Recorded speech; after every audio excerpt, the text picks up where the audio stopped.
Is this your program still? There we go. We're live. All right. Hey, everybody. Hi, everyone. I'm Nicole Robinson, and I'm here with Michael Judd, a good old friend in this beautiful home that has been complete. How long has it been complete? A few years? Five, 5 years. 5 years. 5 years complete, 5 years building it. Hallelujah. Yes. We're even. Yeah. And I hope I can explain, or maybe you can like tune in and feel how amazing it is to be in this space. Whenever I come here, I feel like a lot more peaceful and connected. And it just reminds me of all of the times being here and all the people who've touched this home and this land. And so it's really nice to be here. It's really good to be with you, Michael, and take some time to kind of reflect on this beautiful process and share it with others. Yeah. No, thanks for creating the space for this and for literally helping to build this house. And I'm always eager to share the story of the house, the inspiration of the house, and to let it be an inspiration. So always happy to share. Yeah. And I'll introduce Michael a bit. Michael Judd is a permaculture designer. He is an author, a speaker. He has created a lot of really amazing things here in Frederick, Maryland, this homestead, Long Creek Homestead, which, it has this home, but it also has this many acres of forest and food forest and gardens. And he holds events and workshops here and festivals like the Pawpaw Fest. And he does a lot of really great work out there, bringing perennial food systems to, into our culture and into our landscapes. And so I have to say that you have been one of the most inspiring people in my life. And so when we met 10 years ago, I was thinking of this earlier, you were one of those people to me that was like a drop that sends many ripples out into my life for many years to come. I met a lot of people through you. I learned a lot from you. And so it's cool to, I guess, tap into all that inspiration and share it with others. Yeah. So, well, it's also been a blessing for our lives to come together. And you've supported so many of our projects. And the first time we met you, you just jumped right in. You're like, yeah, let me help you with this. Let me help you with that. And all your talents, they're endless. It's fascinating to watch. It's like there's no end to what you can do and how well you do it and the strength you bring to everything. So I'm grateful to have an opportunity to give back a small thing and support your journey and your work with opening minds and hearts. I love what you're doing. Thanks, Michael. Love you. Yeah. So I thought the best place to start would be like, where did this vision come from for this home? Oh, so I lived in rural Latin America for 20 years and lived with indigenous peoples and just rural cultures and really learned how to build with what was available, learned how to grow with what was available. There were no stores. So there was just really the raw materials, earth, rock, thatch, adobe, all of these different materials, things that we could make. And I just learned by working side by side, first with some of the last of the Mayans down in Chiapas, in the Lacandon jungle, building compost toilets, literally, and fashioning them out of the jungle, which, at first sight just looked like a wild, ecosystem. But as I lived and, worked in that jungle, realized how intimately managed it was, how intimately interacted it was with the human species, how all the species were sort of co-evolving. And that changed my life, because then it wasn't a philosophy about, how us as humans can live in a regenerative way. I was actually experiencing it. Yeah. And that galvanized my life and my path to really just seeking, how to sort of share that experience and that possibility wherever I, would be, which ended up being a good 12 years in Nicaragua, where I started a couple permaculture-based nonprofits focused on food security, perennial fruit, nut, medicinal, bamboos, all the amazing species that we could gather. And then mixed into that was a more natural building, working a lot with thatch and roundwood timber framing, starting to work a lot with stone because we lived on a volcano, so there was lots of rock. And then getting creative. And I've always been drawn to circular, octagonal, and started building, these different circular, structures, for our permaculture courses. And then finally my own 8-sided structure to live in. And the energy of living in them is very, very real. There's something about the circular nature when you're in it that really affects even your psychology. Because there's really no corners, there's nowhere for your mind to get stuck. So there is actually this smooth, even your mind sort of rolling over your environment and not getting stuck. There's something to that.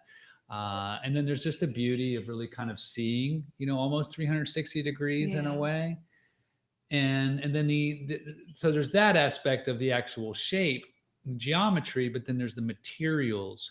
So after living years in structures that were just wood and stone and earthen floor and like terracotta, earth-shaped tile, you just feel it. You're actually in this sort of almost this living energy organism that is very much alive. So after I experienced that, it was like, well, of course, that's what I want to keep. Striving toward. Right. And when I came back to living here in America, North America, in the mid-Atlantic, in kind of a high populous area, with a temperate zone, so cold weather changes everything when it comes to building. Building in the tropics is totally different than building in the temperate. And the temperate's a different game. It's a much bigger game. In the sense of how we need to design for staying warm, mainly is the big difference is for heat. And so I had inspiration to build in the round already, but then during one of my crossroads of traveling between Latin America and coming home to the States and Europe and Africa and all these different places I was traveling throughout my couple of decades, I ended up at Earth Haven Eco Community. It's a permaculturally designed community in North Carolina outside of Black Mountain, near Asheville. And I was drawn there because I didn't know anything about permaculture. I'd already been living with indigenous peoples, and I'd already been living a lot of these principles and experiences. But they were, I met someone on my journeys that said they were building a 13-sided like Mayan designed council house as the center of this community. So I was like, I had a VW bug at the time, I piled all my life in there, and I drove down there, and I arrived like on a Saturday, and they were having like a community day of building this strawbale, earthen structure, living roof, 13-sided round wood timber framed, amazing council house, and just fell in love with learning about all of those. And at the same time, I landed myself in in early stages of a completely permaculturally designed, extensive community, 300 plus acres, it's for like 100 and some people to live on. So it was like literally the permaculture manual coming to life all around me. Micro hydro, forestry co-ops being formed, alternative currencies, just the cultural and community aspects of it all. Everything was just coming alive around me, and it was perfect. I was meant to be there, and it really sort of rooted more of my life and culture into what I was learning about indigenous ways. It was kind of like permaculture is this adapted modern, version of previous knowledge and, existence of many cultures. But really realistic to, our realities now of economies and material availability and, just our culture, what it is now. So that council house was the sort of the final inspiration for the design of this house. Right. And this house is patterned after that, Mm-hmm. that council house. So I went back and visited 10 years ago or so now. I went back and was visiting Earth Haven and some of the main builders for it, and taking pictures and taking notes and getting all kinds of information gathered. And then I came back and I teamed up with a natural builder architect named Siggy Coco, Yeah. who's really well known, and rightly so, for combining natural building and architecture, being an architect that then also knows natural building. She and I were able to bring the design, pattern into detail for our home, for what we wanted it to be, what size, all these different aspects and realities. So she really helped sort of, hone it down and created, really good drawing plans that also got engineered stamped. So that was important. Right. A structural engineer stamped her drawings. Then we took that to the zoning. Right. That were the important steps to take. Yeah. Because the zoning seemed, really to want to make sure that, that there was somebody else was liable, basically. Yeah. So, getting an engineered structured stamp means a lot, so you could maybe, if you can get that done, if someone can agree to do that, I think you can go a lot further with your process with zoning. That was one of the lessons learned. But, I spent a pretty penny on getting those plans made and getting all that done, but it made a difference. Yeah. It made a quality difference in the detail of our house. And I wanted to go the extra mile. I wanted to do it beautifully so that it could be an inspiration to others in this region, people who are building houses, people that, that have income, and, show them that this is not a hippie shack in the woods, that this can actually be something beautiful, elegant, comfortable, modern. So we really went the extra mile with that in mind as well. I mean, I'm happy to be living in it. Yeah. But it took a lot to do that extra bit. And I don't necessarily, recommend that after having done it. I'm glad to be in it and living in this structure, which we're going to give a tour, and we're going to show you more of the beauty of this place. But, in hindsight, I may not have tried to do so much. At the same time of life that we had a child, our first child was born. Yeah. I was getting my edible ecological landscape business cranking. My father passed during the process. Didn't see that coming, but still, all of these huge life events were happening at the same time. So it was a powerful experience for me, very challenging in many ways. But I'll stop there and see where to pick up. Yeah. Thank you so much for all of that. There were so many points along the process where this is so outside the norm that that was a lot of those little roadblocks. I remember like the electricians, I remember the greywater, I remember all these little things that were like, we had to go somehow convince them that this is okay, or like with the well, that was another one too, right? So there were a lot of things like that, or not having a septic system. Was the thing. There was quite a few things, and it was interesting. But like many things I do, I have vision, and I have, I believe in it, and I can see it already existing. Right.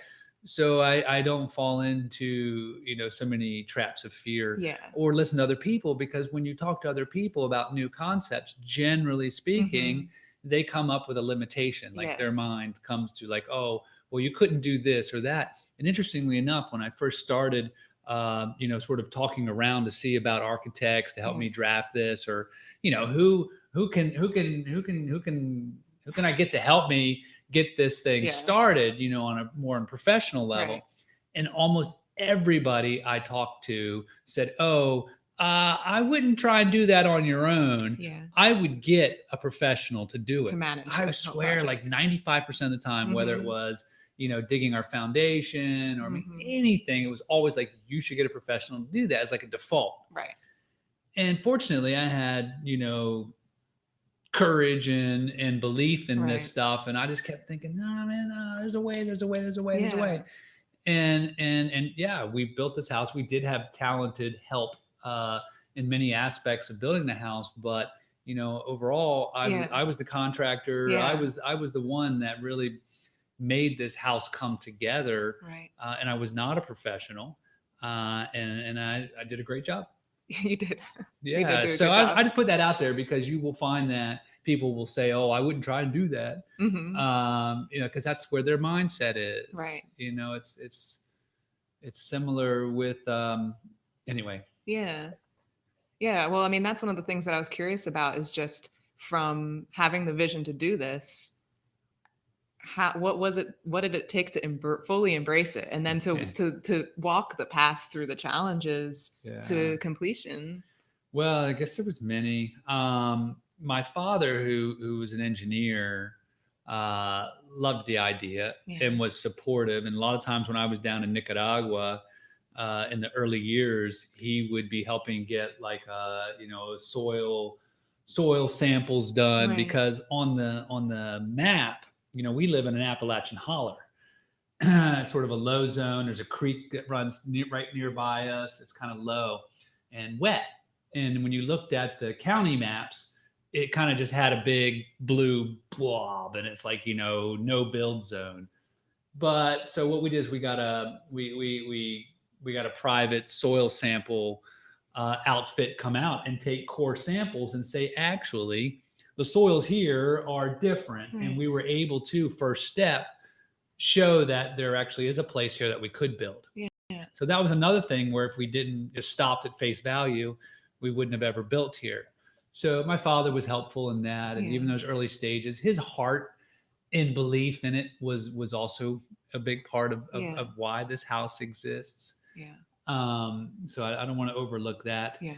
And then, as the first the stages of getting the design together, Hurricane Sandy hit.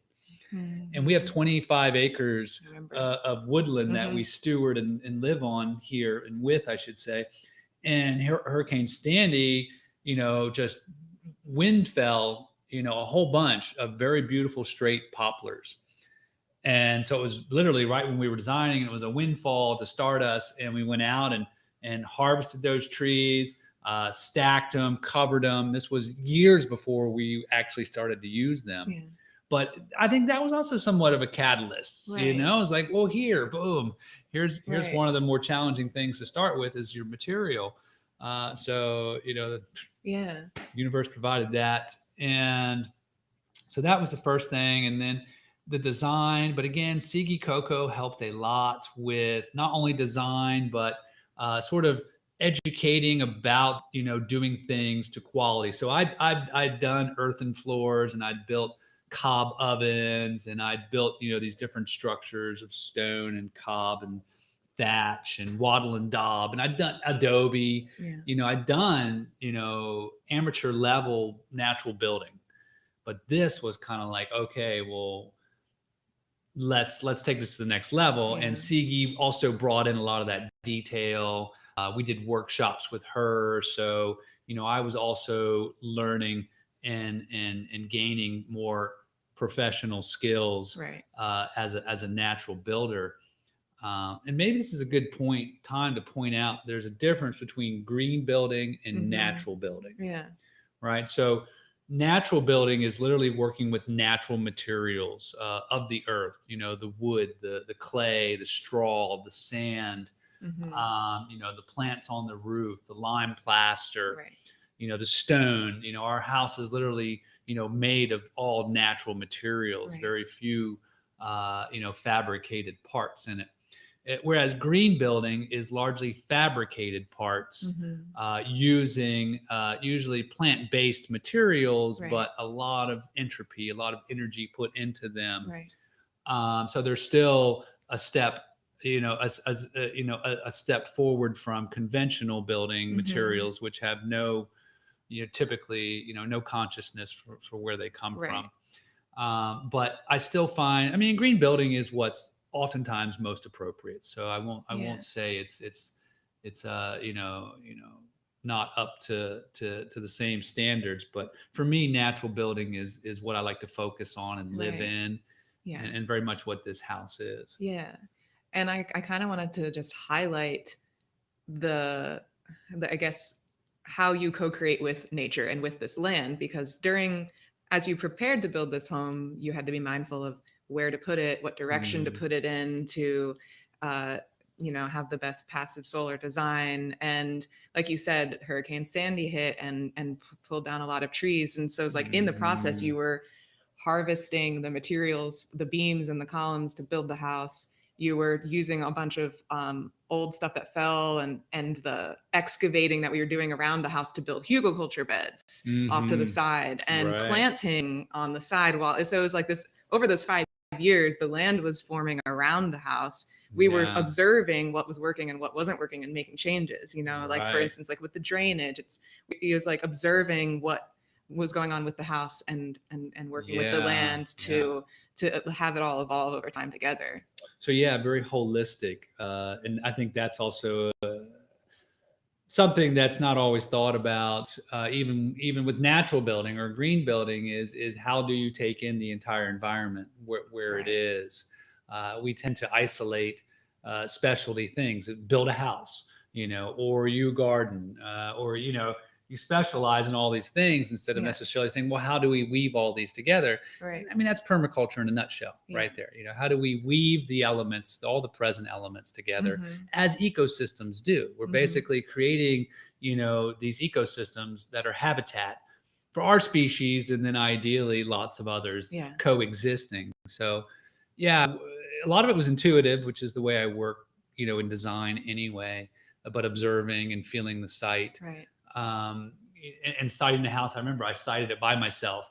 There was nobody, and I still remember being out here just, and it worked out beautifully. So I have to say it was intuition, because I don't really think I had all the concepts in mind when I was siting it. Right.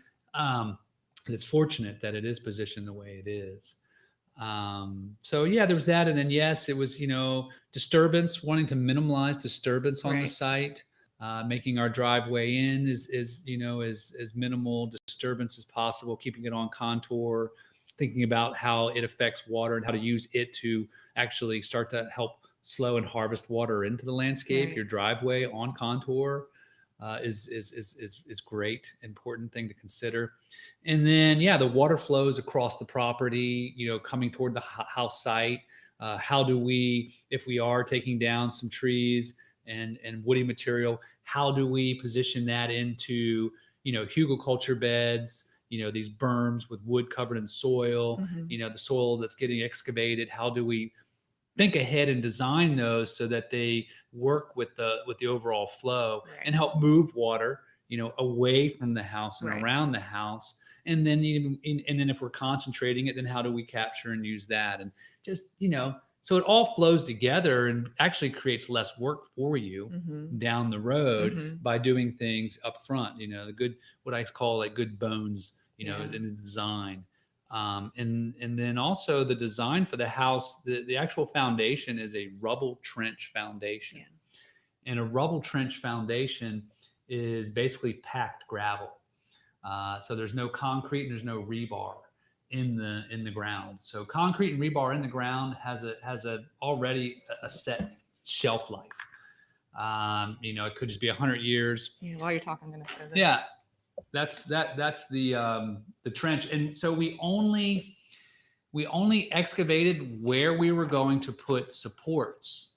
So it kind of looked like this alien footprint, right? So it's packed gravel, 3 foot by 3 foot, basically 3 foot wide, 3 foot deep. And this is all coated, right? So, but then the base, the floor of that rubble trench foundation was slightly graded. So all the water that comes toward the house, both above ground and below ground, actually gets channeled out and guided down and out in front of the house. into our willow temple. Right. So that really protects the house. In natural building, we talk about good boots and a good hat on your structure to keep it dry and make it last. So there, that rubble trench, that stone foundation should be here for thousands of years. Yeah. There's nothing to fail, right? So on top of that, we built a bond beam. So this is really the only concrete we used. And it was just 18 inches wide by 18 inches high. And that sat in the center of the gravel, right on the gravel. Right. And that was the toe up. That was the boots. And so that we could put our posts, on that, and then also our straw bales, so that everything was lifted off the ground. Yeah. Very important in that and getting that lift. Right.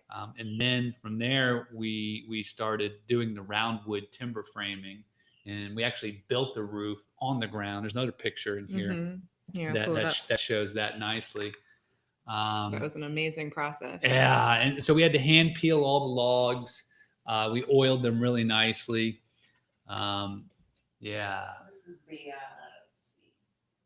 I'm gonna go up there. Yeah, there it is, the bottom right corner there. Yeah. So that's the center roof piece, and it's all round wood to round wood timber framing, which took forever, because there are not easy reference points on a round organic log. Right. And when you're doing joinery, you need to get it pretty dialed in to fit tightly. And on a squared hewn log, it's pretty easy to find those, and you can kind of timber frame things pretty quickly. Yeah. Round wood, it was really hard to find, those reference points. Yeah, that makes sense. But I worked with an absolute ninja, woodsman, carpenter, Peter Bugler, Acorn Woodworks. Cannot say enough about him being an absolutely magical being of wood. Everything from being a woodsman to cutting, knowing how to work with trees, sawmilling trees, to doing like insane exact carpentry and building. He's a really magical guy. Yeah. I was really his apprentice, if I even dare say so. Yeah. I was like his mule. I was just like everything, to help and work with him. But a lot of the beauty of the woodwork in the house is thanks to Peter. But the round wood was very challenging and took a long time. I think it took, potentially 6 months to do that top roof, alone. But then all in one day, for the whole center room here, which is, 20 feet tall, by 28 feet in diameter, this main center room here, all of the vertical posts went up all in one day, and we got a crane for one day. Cranes are expensive, so it was like we got ready for that, and it came and it lifted the roof and it put it right on, and it fit beautifully. Yeah. It was like, oh, thank you very much. But it took a lot of time and a lot of planning to do that. We spent a lot of time and a lot of money doing that as well. It is absolutely gorgeous. It makes a big difference in the way the house feels and looks, but you definitely pay for it. It then becomes more, or it starts to become a work of art. And it doesn't have to be that. You can do load-bearing straw bale. So if I was to do a simpler structure, which is what I would probably do if I was to do this again, I would do a load-bearing straw bale house, which means the walls actually hold the weight of the roof. And this is federally coded. It may vary county and state to state, but it's actually coded. It's legit. In Frederick County, where I live, you can do it too. There's a great example of a load-bearing straw bale. You reduce your costs by doing this. Carpentry is typically what costs a lot of money and time. So by doing load-bearing, you're reducing a lot of your carpentry needs. The house that I know that was built load-bearing is probably about 1,500 square feet. Lovely structure, has everything you would want. And they built it for less than $100,000. Yeah. They had helping hands, but they did some hiring too. Right. And it was like, wow, my life would have been different if I did it that way. Yeah. It would have been a lot quicker and easier, and it still would have been a nice structure to live in. So, I don't put it down, and I actually might steward most people in that direction, rather than going for this, unless you had, time and money. Right. and endurance to do this in a little bit of zaniness. Yeah. So it seems like one of the barriers for some folks with the straw bale is just like, oh, straw bales, they're gonna rot, they're gonna like get old, they're gonna get wet. And Right. do you want to talk a little bit about why straw bales work as Yeah. insulation for a home, and what you need to do to make sure that they stay in good shape for Right. the long term? Great. Yeah. So, natural building is regionally specific. So I wouldn't necessarily build a straw bale house in Hawaii, right? But in most continental, temperate, areas, where, I mean, most of North America, I might be a little, dubious about it in some of the more subtropical, very, very, very, but even so, it's just, it would work. It's just maybe not the most appropriate for what's on offer naturally around you. But straw bale is hands down for me the most appropriate and the best design. Certainly for the mid-Atlantic, and I think most northern parts. I think for most areas, I would seriously consider straw bale. Yeah. And unfortunately, there's a couple of articles and a couple of people out there that say, and of course, if you don't do things right, you totally could end up with, a rotten house. But the first straw bale house that was ever built was built in Lincoln, Nebraska in the 1880s. And when they first built the first, whatever combine, that would actually make a square bale from straw, which is, what's left over after grain, rice, and wheat and things. It's the straw, right? And it's not hay, it's straw. And as soon as they created that machine, they built the first house, and it's still being lived in. Right. So, I mean, there's the proof. The proof is in the living. Yeah. And there's many other, structures. There's even down in Georgia, which can be quite humid. I think there's a good 70-year-old straw bale house that's doing well. Yeah. So, and we live in a very humid climate too. And so far, great. Yeah. No issues. Right. But the important things are, yes, the straw needs to be harvested well, which means it has to be harvested during dry weather. It has to be, properly stored. It can't have any humidity touching it, so it can't be touching metal or be on like a concrete floor. I mean, it really has to be stored well, and so that it never gets moist. From that early stage from being bound, right? Because if moisture gets caught in the center of a bale, it doesn't come out. If you get moisture on the outside of a bale, it'll come out. Right. So care in making sure that your bales are dry the entire time is the key.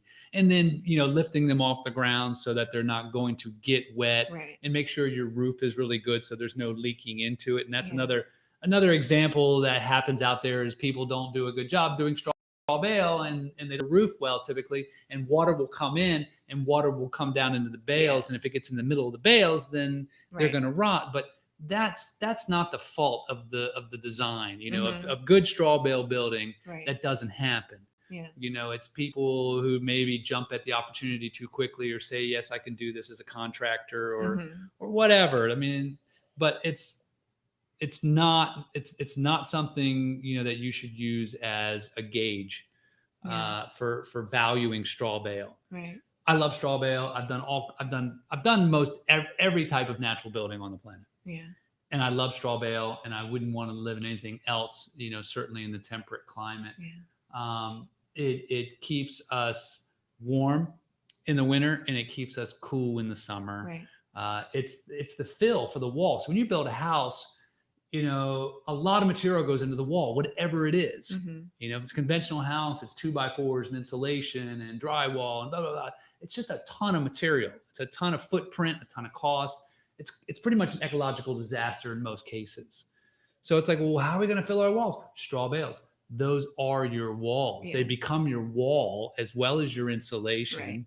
Right. And then they breathe. Yeah. So this house actually breathes slowly, but, everything is able to kind of breathe in and out slowly. And that's important that you never seal the bales. So another failure, both adobe and straw bales, if someone comes and puts like a concrete stucco on the outside or vinyl or something that traps moisture, then they're going to fail too. Right. But we use earthen plasters and lime plasters so that, any moisture, just kind of migrates through and out. Right. And actually the earthen plasters, especially help moderate humidity. So inside our house, we don't have air conditioning, we don't need it. And you walk in from the outside during the summertime, and it's cool and it's not sticky in here because the 2 to 3 inches of earthen plaster on the wall actually absorb, excess humidity and moderate it. So it's like this beautiful moderator of just the space. And then heating it is easily done with this masonry stove. This is a Finnish design, similar to the soapstone. Inside of here is refractory cement sort of core, and it's got one main chamber, and you only fill that chamber once for every 24 hours in the wintertime.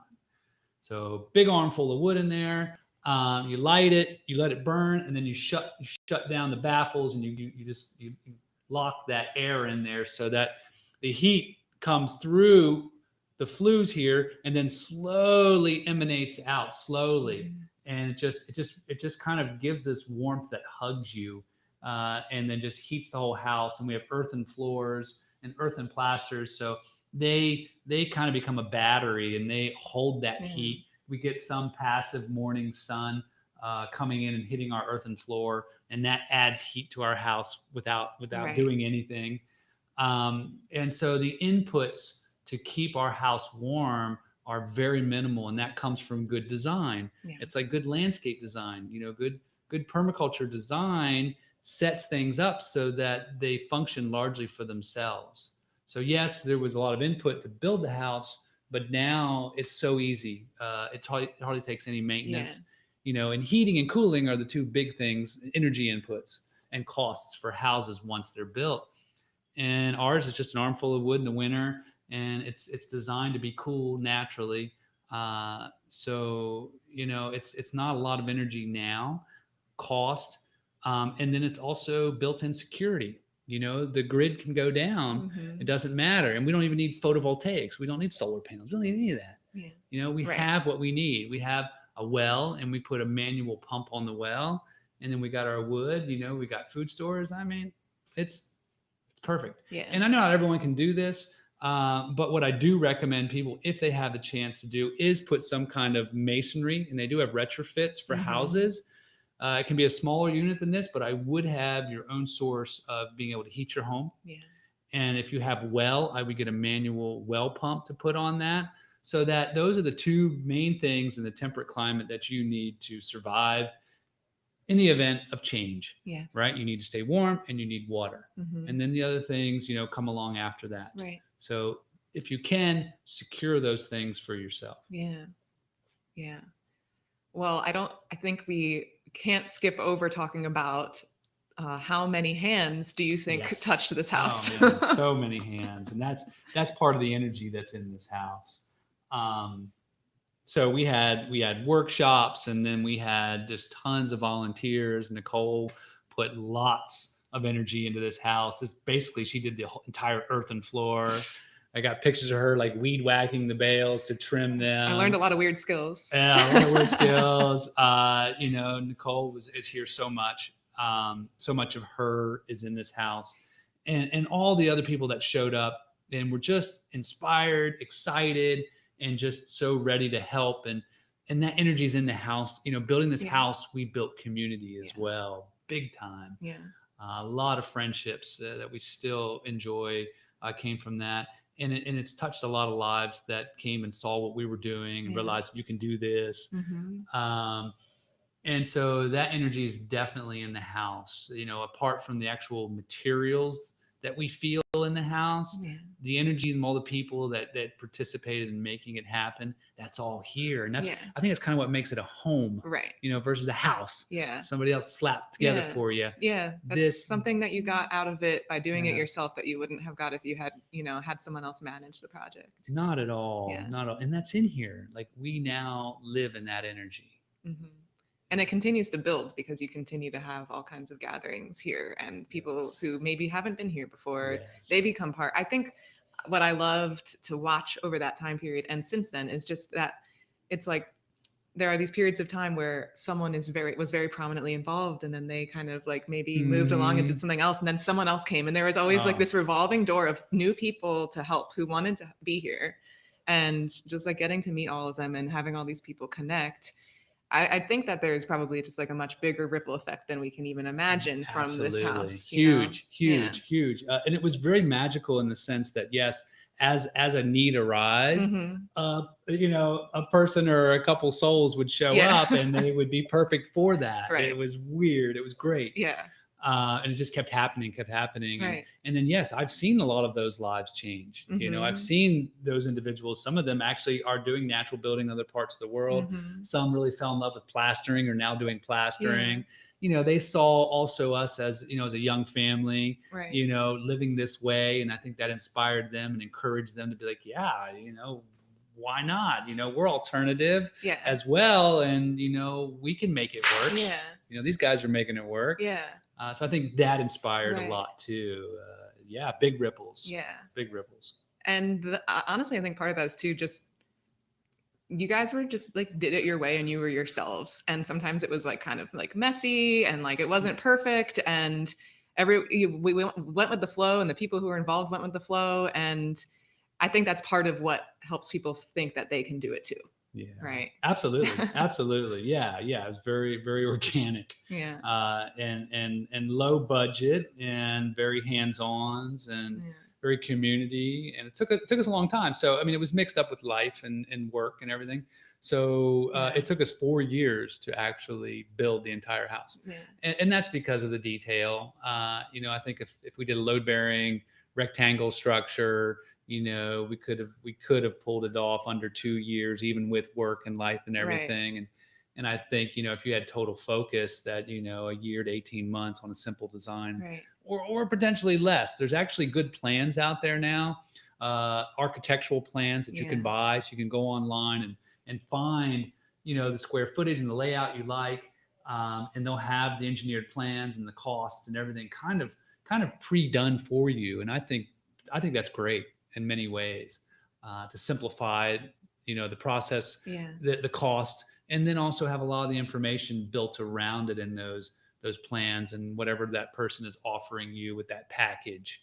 I think is worth looking into. Yeah, and give you cost ideas up front because man, this house, it cost 3 times as much as I thought, and it took 3 times as long because it was the first. It's totally there's not plans on the internet out there for this one. Well, it's beautiful that more solutions and options are coming through for people with different needs and backgrounds and skill sets. Yeah, I guess I should throw in there because people always ask, what was it challenging to put this through permitting and zoning? And no, it was not. Yeah. And there's a couple of reasons for that. This is not the first strawbale in our county. So I'm grateful to those pioneers that did that. And then getting the good stamp drawings. This house is really overbuilt, which is great. It's the way I like to build. Yeah. But I think they saw that in zoning, and it was outside of their categories. So when they have their categories to check off, they'd come out here and they'd be like, "No, this isn't the categories." But they would make sure that certain things were being met. And then the electrician and the plumber and all that would sign off. So actually, I had no problems. It was very supported. I think the zoning and the permitting, they were all very interested in what I was doing, what we were doing. And then I was fortunate enough for getting a compost toilet and a greywater system put in. The individual at the health department responsible for that was really supportive. Right. So that was great. And we still had to do legwork by going and presenting to the plumbing board because nobody had really, within the current administration of the plumbing board, had ever had anybody ask them to put a compost toilet, in their house, a new structure, maybe existing structure. So, that worked out gratefully. And all of the water in our house, so we have a sink, we have, we do have a washing machine, and we have a shower tub. all of that is gravity fed. So it just goes by gravity down to the lowest drain, which is our tub. And then it gravity feeds out through a pipe into a greywater bed, which is basically just a shallow trough with 2 growing beds on either side that absorb all of the water that comes out of our house, goes and helps grow our pawpaw trees and our black currants. And, it's out there working on flourishing our landscape. And there's no pumps. There's no mechanical anything. It's all just gravity fed, which I love. I like their not needing to have extra parts. And if exterior energy systems go down, this whole thing just works no matter what. Yeah. And it was simple and it was cheaper to do. Right.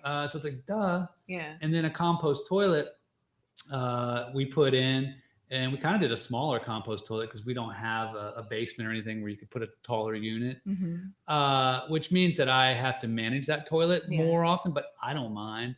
But you could come up with a different design where you don't have to interact with your compost toilet because some people don't want to. Right.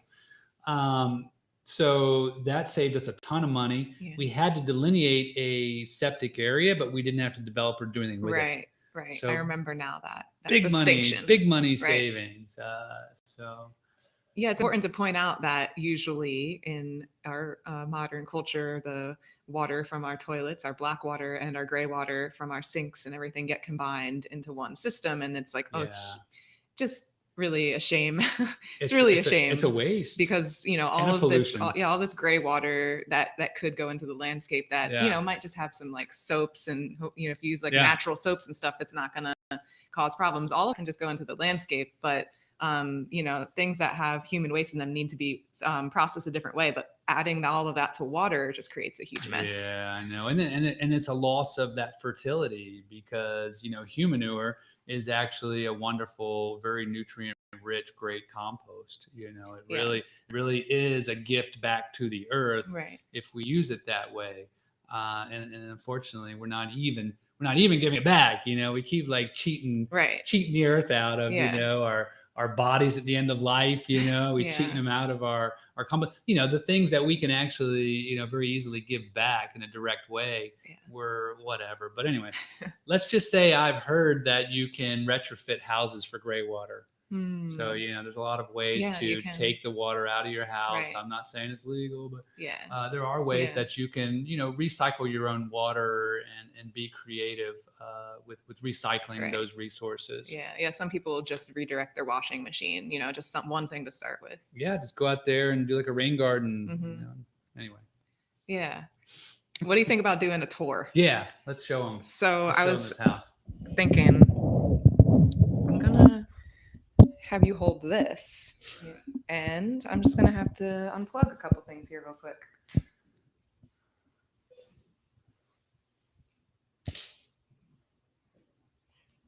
Alright, and I'm gonna turn this around, and I thought we'd start in this beautiful main room. So I'm gonna do a little shot, just try to capture the space. There's the one door where you come in.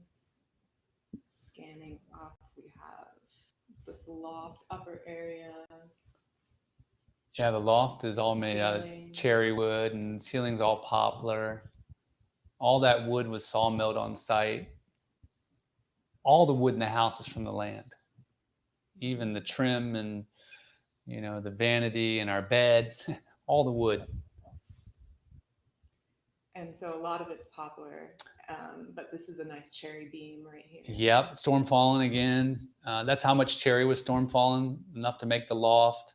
The house is 1,250 square feet. That's with the loft. It's about 1,100 square feet, and then the loft, actually it's 1,350. The loft is 250. And then we got reclaimed windows and doors.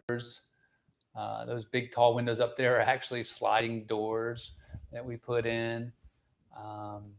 We had one old ash tree on the property that had died, and that's what we built our window sills with and our seating benches. We've got these cool recycled wine sconces. And there's the Willow Temple outside of the window.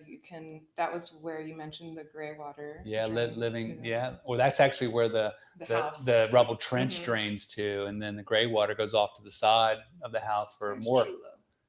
There's old Cheeto. And the masonry stove as we were sitting there and talking about it. So let's see. We can check out the kitchen too. Yeah, check out this kitchen counter. So, we're trying to also be modern.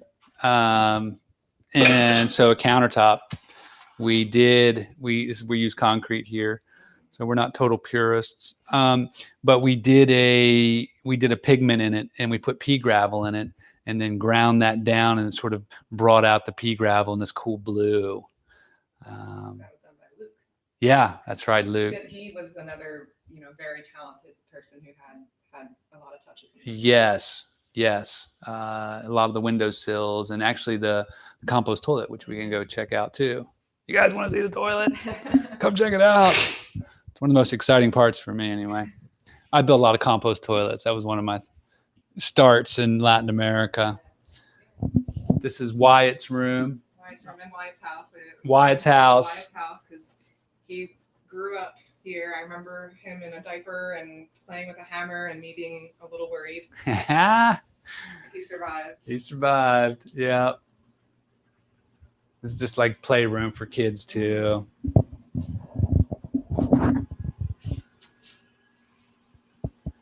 And this whole bathroom vanity is a cherry that also fell on the land. Beautiful piece of wood, and actually all of the wood is from the land. And then here's our compost toilet. Let's see if I can close this. Yeah, that's good. Very zen place to be. Basically, it's a above ground unit. That's a big barrel in there. Here's our sawdust. So we got a sawdust bin. Basically, you give your donation, and then you put sawdust to help just create that balance of nitrogen, and then anything that doesn't compost, a little trash can there. And yeah, and actually this is old porch ceiling from my wife Ashley's farm where she grew up, an old 1800 home, beautiful farmhouse. So we do have a little bit of her heritage and family in here as well. Yeah. And Ashley really Ashley is what's made this house what it is now, as far as having style and character and not being a total mess. Is really, and then Ashley also did the mosaic down here in our sort of Roman bath style tub. We really went a little extra mile in the bathroom. I mean, this is a space of wellness, right? I mean, I got inspired actually for this tub design in New Mexico, the Llama Foundation. It's above Taos. Highly recommend anyone check out the Llama Foundation, even their website. They do a lot of natural building, and they're a cool community. And they have a beautiful bathhouse, much bigger, big tiled mosaic tub and hanging plants. And that was an inspiration, to create a space. And I don't like to be in a closed space when I take a shower. I'm used to showering, outside in tropics or somewhere. So this is kind of a mix of the two. And how about that it's the lime plaster in here? Did you want to mention a little bit about when we used lime and when? Yeah, so mostly the interior walls are all earthen plaster and the exterior lime, except for our bathroom wall where there's more water. And just this part right here is a lime plaster, and I need to get over that and do a final coat on it still. But otherwise, the lime plasters are all on the outside. And lime basically is just lime powder you turn into a putty. And then you ideally let it sit. We let ours sit for a couple of years, and then you mix that with sand and you reapply it, and it turns back into rock. It's like it becomes hard limestone again, but it breathes. So water can, moisture can always sort of migrate out if there's any in the bales or anything like that. So some people do straw bale houses, lime plaster inside and outside.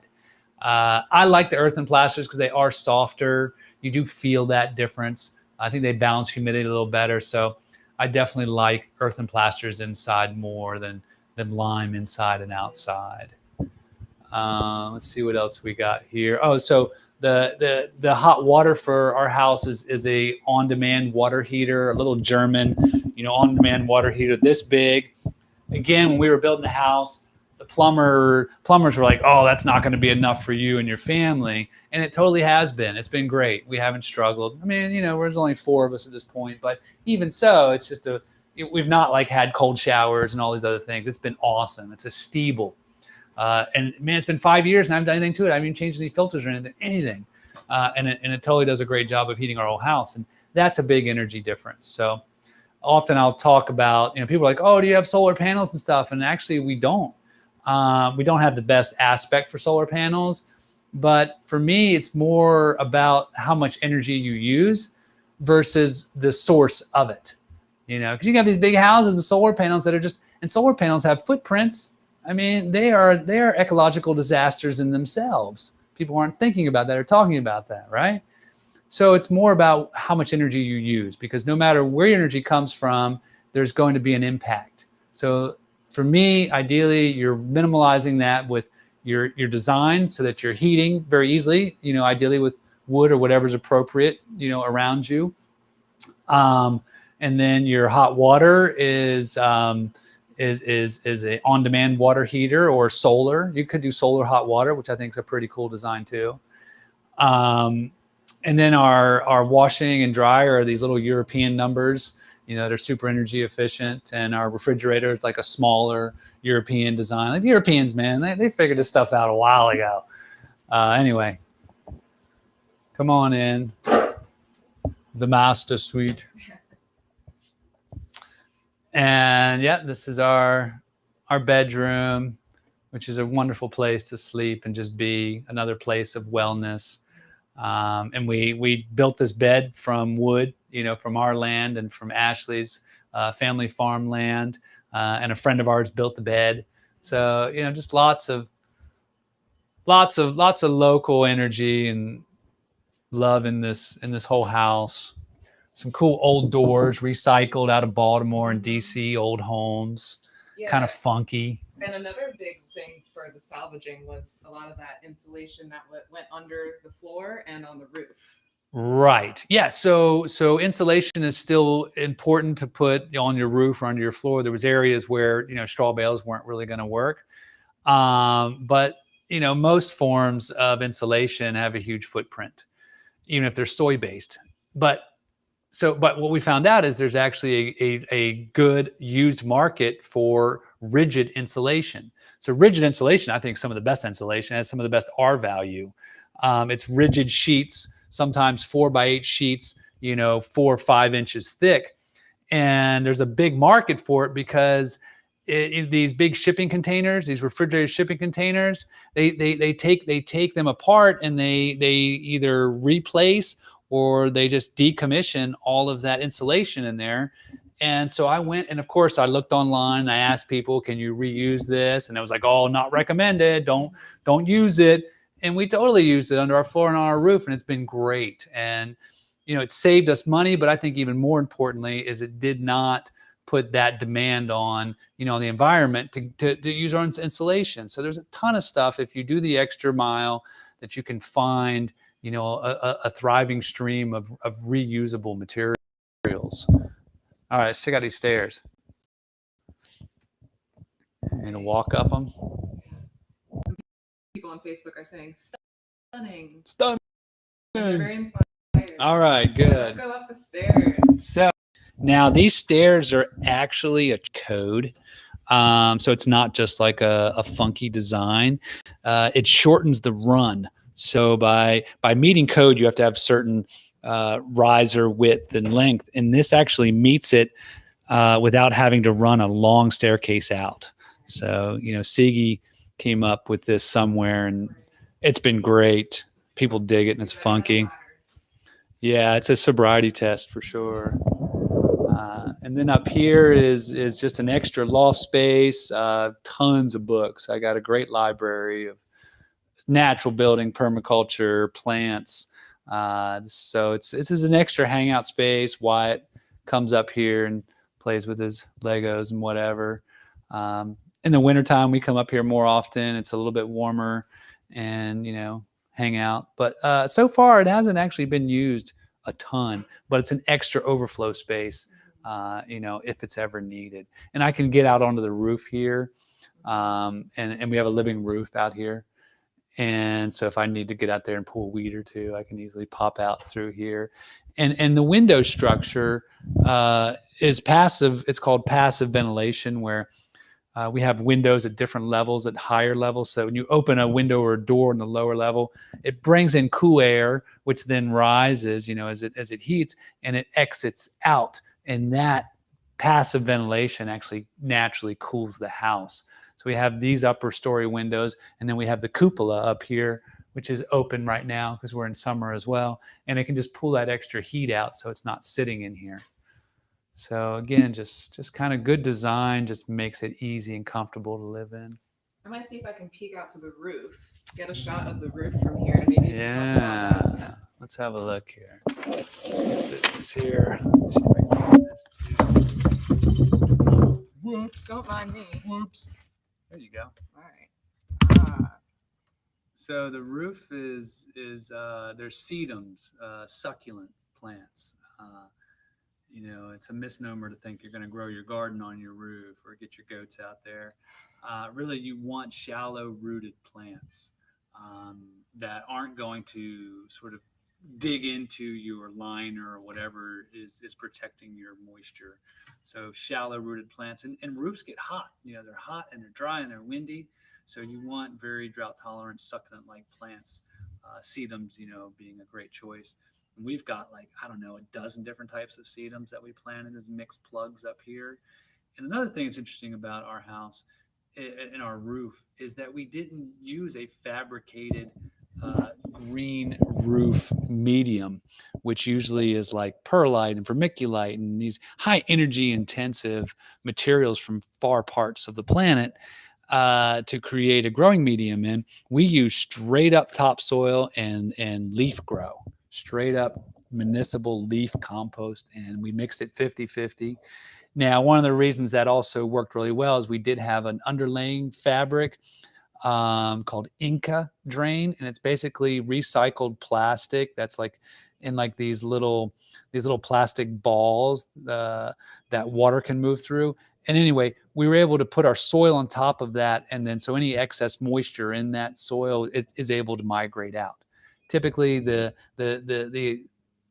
green roof mediums are designed so that water can move out of them, but this recycled Inca drain is really awesome, and it allows you to pretty much use straight up topsoil and compost. And our roof is one of the healthiest, most vibrant green roofs I've ever seen anywhere. And if you again talk to most people, they're going to say, "Oh no, you shouldn't just do that. You should get the engineered, highly, entropic, medium to do it with." But again, we've had huge success just really keeping it simple and natural. Yeah. All right, I'm starting to lose my voice. All this yakking. All this excitement. Excitement and yakking. I'm pleased to share all this. Now, yeah. So shall we head back down? I'll let you lead the way. Let's see if we can make it in one piece here. And then, for our Pawpaw Festival, we have an open house. So that's one of the benefits of coming to the Pawpaw Fest in September.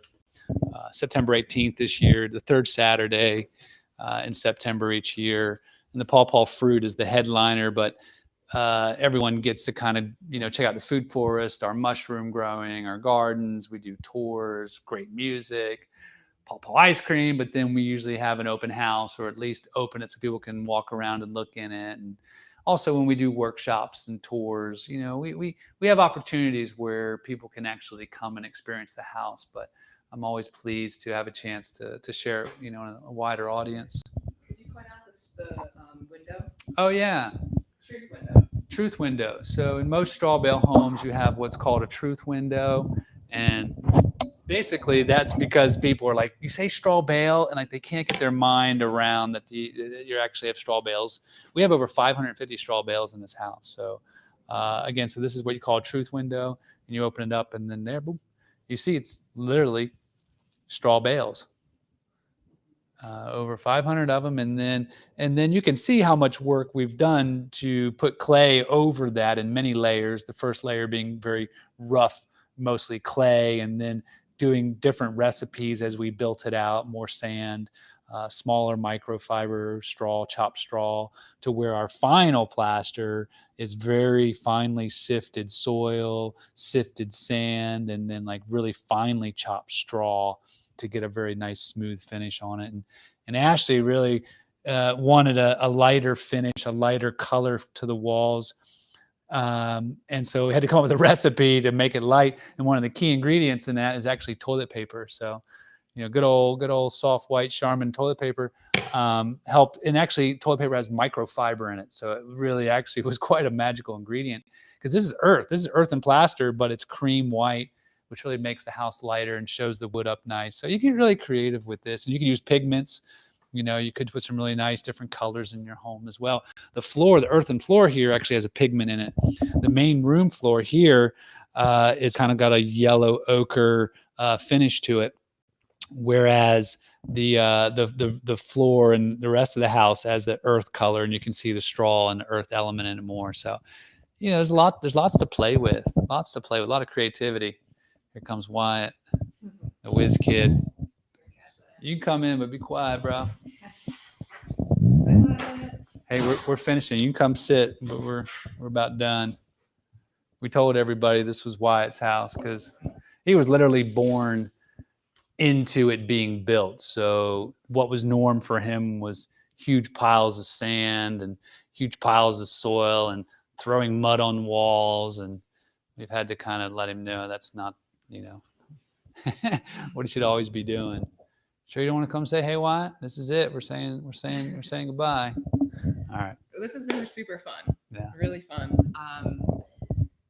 It helped remind me of like how much I learned from doing this here. I learned so much from doing this, from working on this house. And so thank you for facilitating that for a lot of people. And yourself too, for sticking through and making it to the end and staying inspired and staying committed to the vision. It's absolutely so worth it. It's so beautiful, and it's going to be standing here for a couple of 100 years at least. Hope so, for what it took, I hope. And I just realized, that we lived here for 5 years. It took 5 years from design to living in. Now we've lived here 5 years, and that feels good to me. I'm like, because I was almost worried toward the end of building it that I was going to die and I was never going to get to actually live in it. And now it's like, oh, okay, at least 5 years. I've really got a lot out of this already. Yeah. But yes, and it could be here for hundreds of years if the roof is kept in good condition. And there's really no sun gets on it. What's up there shouldn't really degrade. Right. And this house could literally live for more than a couple hundred years. Yeah, and just like any other house, it needs a little TLC to keep it rolling. But it's like it's a beautiful interactive natural, like little patch up a little plaster here or there, keep your plaster skills going. That's right. Well, I told Wyatt, and soon he's going to inherit it. Yeah. I built it, and he's going to keep it up, pass it along. Right. Yeah. Has anybody bought some more? Hang on a second. Hold on, buddy. We're signing off here. All right. Well, thanks, Michael, so much. Yeah. Thank you, Nicole, and thanks to everyone who tunes in now or tunes in later. I hope you get inspiration from this. Yeah, leave your comments. We'd love to hear what you think. Yeah. Thanks, everybody. Peace. Good night.